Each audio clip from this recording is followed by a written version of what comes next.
আসসালামু আলাইকুম। I news বাংলার আন্তর্জাতিক সংবাদে স্বাগতম। ইয়েমেন সংকট থেকে বের হওয়ার পথ খুঁজছে সৌদি, দাবি ইয়েমেনি প্রতিরক্ষা মন্ত্রীর।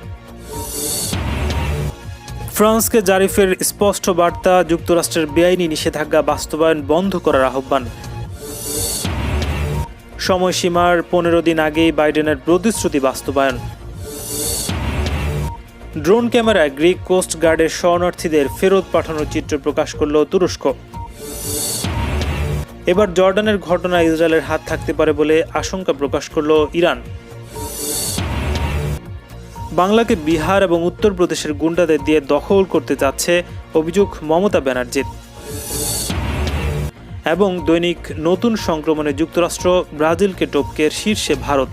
আপডেট আন্তর্জাতিক সংবাদ পেতে চ্যানেলটি সাবস্ক্রাইব করে বেল আইকনে ক্লিক করুন। আমাদের ভিডিওতে লাইক দিয়ে আপনার মতামত জানান। ইয়েমেনের প্রতিরক্ষা মন্ত্রী মেজর জেনারেল মোহাম্মদ নাসের আল আতিফি বলেছেন, সৌদি আরব এবং তার মিত্র আগ্রাসনকারী দেশগুলো ইয়েমেন সংকট থেকে বের হওয়ার পথ খুঁজছে। তিনি বলেছেন, ইয়েমেনে আগ্রাসনকারী দেশগুলো এখন কঠিন পরিস্থিতির মধ্যে পড়েছে এবং এই কারণে তারা এখন মুক্তির উপায় খুঁজছে। গত শুক্রবার সন্ধ্যায় ইয়েমেনের আল মাসিরা টেলিভিশন চ্যানেলকে দেয়া একান্ত সাক্ষাৎকারে জেনারেল আতিফি এসব কথা বলেছেন। ইয়েমেনের প্রতিরক্ষামন্ত্রী বলেন, আমরা বিভিন্ন তথ্য এবং সমন্বয়ের ভিত্তিতে কথিত আরব জোটের আগ্রাসনকে চ্যালেঞ্জ করে আসছি, যা রিয়াদ, ওয়াশিংটন, লন্ডন, প্যারিস, তেল আবিবকে ক্ষুব্ধ করেছে। তবে তারা যতক্ষণ পর্যন্ত আগ্রাসন বহাল রাখবে ততক্ষণ পাল্টা হামলার মুখে পড়বে।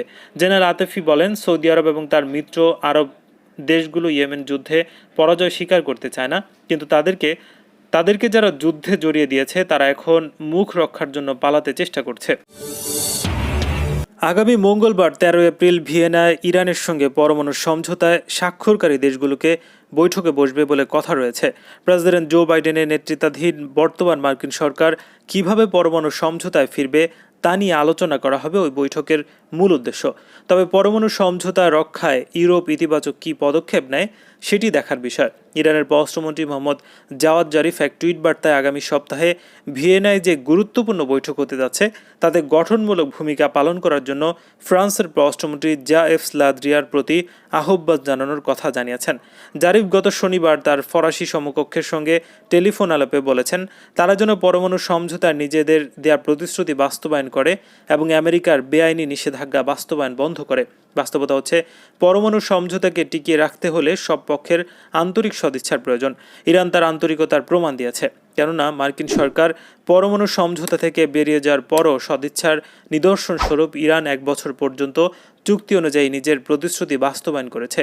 এই সময়টিতে ইউরোপ ইরানের ওপর প্রবল চাপ সৃষ্টি করেছিল যাতে দেশটি পরমাণু সমঝোতা থেকে বেরিয়ে না যায়। ইউরোপ থেকে সে সময় যুক্তরাষ্ট্র সমঝোতা থেকে বেরিয়ে যায় ইরানের আর্থিক ক্ষতি পুষিয়ে দেওয়ার প্রতিশ্রুতি দিয়েছিল, কিন্তু ইউরোপ আজ পর্যন্ত ইরানের ক্ষতি পুষিয়ে দেওয়ার কোনো পদক্ষেপ নেয়নি।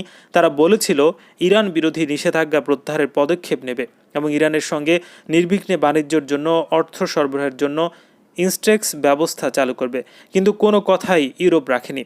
জার্মানি, ফ্রান্স এবং ব্রিটেন ভালো করেই জানে পরমাণু সমঝোতা থেকে বেরিয়ে গিয়ে যুক্তরাষ্ট্র সরকার ভয়ঙ্কর একটি প্রথা চালু করেছে, কিন্তু তারপরও ইউরোপ বর্তমান অচল অবস্থা কাটিয়ে ওঠার জন্য একতরফাভাবে প্রতিশ্রুতি পালনের জন্য ইরানের উপর চাপ সৃষ্টি করছে।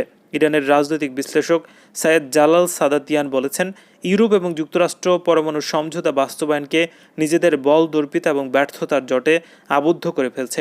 এক্ষেত্রে ইরানের কোনো দায় নেই, কেননা আন্তর্জাতিক আণবিক শক্তি সংস্থার প্রতিবেদনগুলোতে বলা হয়েছে ইরান তার সব প্রতিশ্রুতি রক্ষা করেছে। মার্কিন প্রেসিডেন্ট জো বাইডেনের 100 দিনের মধ্যে 100 মিলিয়ন মানুষকে করোনাভাইরাসের ভ্যাকসিন দেওয়ার যে লক্ষ্য ছিল তা 82 দিনেই বাস্তবায়ন হয়েছে। চলতি বছর 20 জানুয়ারি শপথ নেওয়ার পর তিনি পুরো যুক্তরাষ্ট্রে 100 দিনে 100 মিলিয়ন মানুষকে করোনাভাইরাসের ভ্যাকসিন দেওয়ার প্রতিশ্রুতি দিয়েছিলেন। তার ক্ষমতা গ্রহণের 100 দিন হতে এখনও 2 সপ্তাহ বাকি, কিন্তু স্থানীয় সময় শুক্রবার পর্যন্ত মাত্র 82 দিনেই 100 মিলিয়ন করোনাভাইরাসের ভ্যাকসিন প্রয়োগ সম্পন্ন হয়েছে। জানা গেছে, দেশের মোট প্রাপ্তবয়স্ক মানুষের প্রায় অর্ধেককে টিকার প্রথম ডোজ দেওয়ার মধ্যে যুক্তরাষ্ট্রের নতুন চাকরি তৈরির রেকর্ড হয়েছে। শিথিল হয়েছে ভ্রমণ নিষেধাজ্ঞা।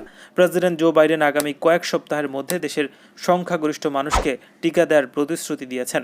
অবকাশ যাপন এবং এ সংক্রান্ত শিল্পের পুনরুজ্জীবন নতুন করে চাকরির তৈরির ক্ষেত্রে নেতৃত্ব দিচ্ছে জানিয়ে যুক্তরাষ্ট্র শ্রম মন্ত্রণালয় সম্প্রতি জানিয়েছে যে গত মার্চ মাসে যুক্তরাষ্ট্রে নতুন করে আরও 9,16,000 চাকরির সুযোগ তৈরি হয়েছে। তবে যুক্তরাষ্ট্রের বেশ কিছু এলাকায় মহামারী ভাইরাস সংক্রমণ এখনও ঊর্ধ্বমুখী। ফলে আমেরিকানদের মাস্ক পরা এবং অন্যান্য বিধিনিষেধ মেনে চলার আহ্বান জানাচ্ছেন প্রেসিডেন্ট জো বাইডেন। সবাইকে শেষ সময় পর্যন্ত সতর্ক থাকার অনুরোধ জানিয়েছেন তিনি। বাইডেন শুক্রবার বলেছেন, আপনাদের সবার প্রতি অনুরোধ, আমরা সবাই মিলে এতদিন যে অগ্রগতি অর্জনের জন্য কঠিন লড়াই করলাম তা বৃথা যেতে দেব না। আমাদের এই কাজটা শেষ করতে হবে।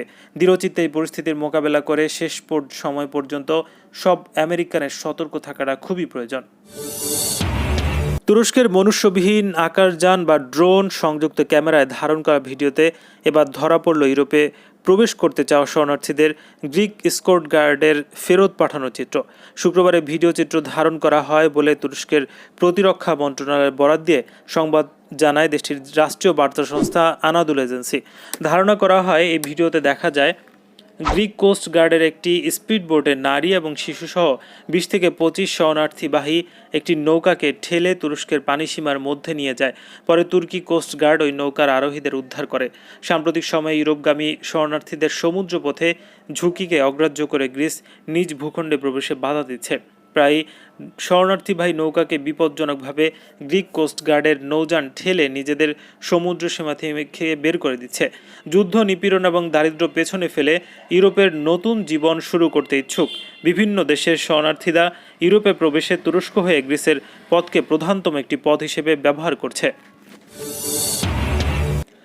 জর্ডানে অশান্তি এবং অস্থিতিশীলতা সৃষ্টির অপচেষ্টার সঙ্গে দখলদার ইসরায়েল জড়িত থাকতে পারে বলে ইঙ্গিত দিয়েছে ইসলামী প্রজাতন্ত্র ইরান। ইরানের পররাষ্ট্র মন্ত্রণালয়ের মুখপাত্র সাইদ খাতিবজাদের রোববার বলেছেন, জর্ডানের শান্তি এবং স্থিতিশীলতা বজায় রাখার পক্ষে তেহরান। দেশটিতে শান্তি এবং স্থিতিশীলতা গোটা পশ্চিম এশিয়ার জন্য খুবই গুরুত্বপূর্ণ। ইরানের পররাষ্ট্র মন্ত্রণালয় এই মুখপাত্র আরও বলেছেন, পশ্চিম এশিয়ায় যে কোনো ধরনের উত্তেজনা এবং অস্থিতিশীলতা দখলদার ইসরায়েলের স্বার্থের জন্য অনুকূল। এই কারণে মুসলিম দেশগুলোতে কোনো ধরনের বিশৃঙ্খলা এবং অস্থিতিশীলতার পেছনে ইসরায়েলের হাত থাকে। খোঁজ নিলে ইসরায়েলের ষড়যন্ত্রের খোঁজ মেলে। সাইদ খাতিবজাদে বলেছেন, জর্ডানের সঙ্গে ইরানের সুসম্পর্ক বিরাজ করছে। দেশটিতে যে কোনো ধরনের অস্থিতিশীলতা সৃষ্টির বিরোধিতা করছে তেহরান। একই সঙ্গে দেশটির অভ্যন্তরীণ বিষয়ে যে কোনো বিদেশি হস্তক্ষেপেরও আমরা বিরোধী। ইরান মনে করে যে কোনো দেশের অভ্যন্তরীণ বিষয়ে মীমাংসা হবে সে দেশের আইনের ভিত্তিতে। জর্ডানে ব্যর্থ অভ্যুত্থান প্রচেষ্টার খবরের বিষয়ে মন্তব্য করতে গিয়ে ইরানের পররাষ্ট্র মন্ত্রণালয়ের মুখপাত্র এসব কথা বলেছেন। ভারতের পশ্চিমবঙ্গের মুখ্যমন্ত্রী এবং তৃণমূল সভানেত্রী মমতা বন্দ্যোপাধ্যায় বলেছেন, বাংলাকে গুজরাটিরা দখল করতে চায়। বাংলাকে বিহারের গুন্ডাদের দিয়ে দখল করতে চায় বিজেপি। উত্তরপ্রদেশের বহিরাগত গুন্ডাদের দিয়ে দখল করতে চায়। রাজ্যে বিধানসভা নির্বাচন উপলক্ষে তিনি রোববার হাওড়া জেলার আমতায় দলীয় সমাবেশে বক্তব্য রাখার সময় এ মন্তব্য করেছেন। মমতা বলেন, আমরা গুজরাটকে বাংলা চালাতে দেব না, বাংলা বাংলায় থাকবে। গুজরাটের লোক না খেতে পেয়ে মারা যায়, কিন্তু 100 দিনের কাজে বাংলা 1 নম্বর হয়। উত্তরপ্রদেশে মহিলাদের উপর অত্যাচার হয়, কিন্তু বাংলায় মেয়েরা কন্যাশ্রী হয়।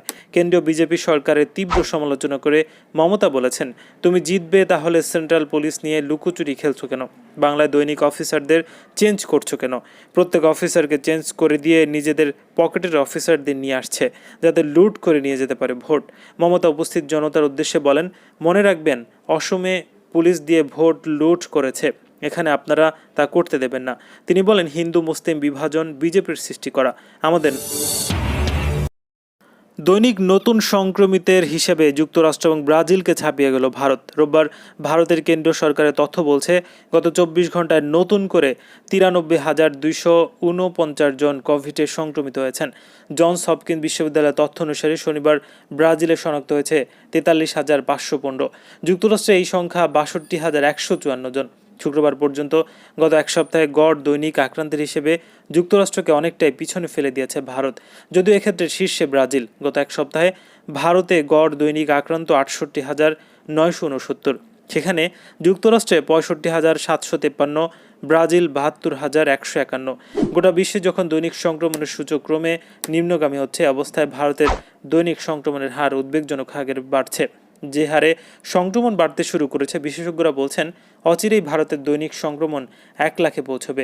2020-এর 17 সেপ্টেম্বর ভারতে দৈনিক সংক্রমণ পৌঁছেছিল 97,894। ভারতে করোনা সংক্রমণের শুরু থেকে 2021-এর 4 এপ্রিল পর্যন্ত এটি সর্বোচ্চ দৈনিক সংক্রমণ। তারপর সেই সংখ্যাটা ক্রমে কমতে কমতে 2021-এর 9 ফেব্রুয়ারি 9,000-এ পৌঁছায়। তারপর থেকে ফের সংক্রমণ বাড়তে শুরু করেছে। পরিস্থিতি এমন পর্যায়ে পৌঁছেছে যে দিনে 90,000-এর বেশি আক্রান্ত হচ্ছেন। ভারতের স্বাস্থ্য এবং পরিবার কল্যাণ মন্ত্রণালয়ের পরিসংখ্যান অনুযায়ী গত 24 ঘন্টায় 93,249 জন করোনায় আক্রান্ত হয়েছেন। আপডেট আন্তর্জাতিক সংবাদ পেতে চ্যানেলটি সাবস্ক্রাইব করে বেল আইকনে ক্লিক করুন। আমাদের ভিডিওতে লাইক দিয়ে আপনার মতামত জানান।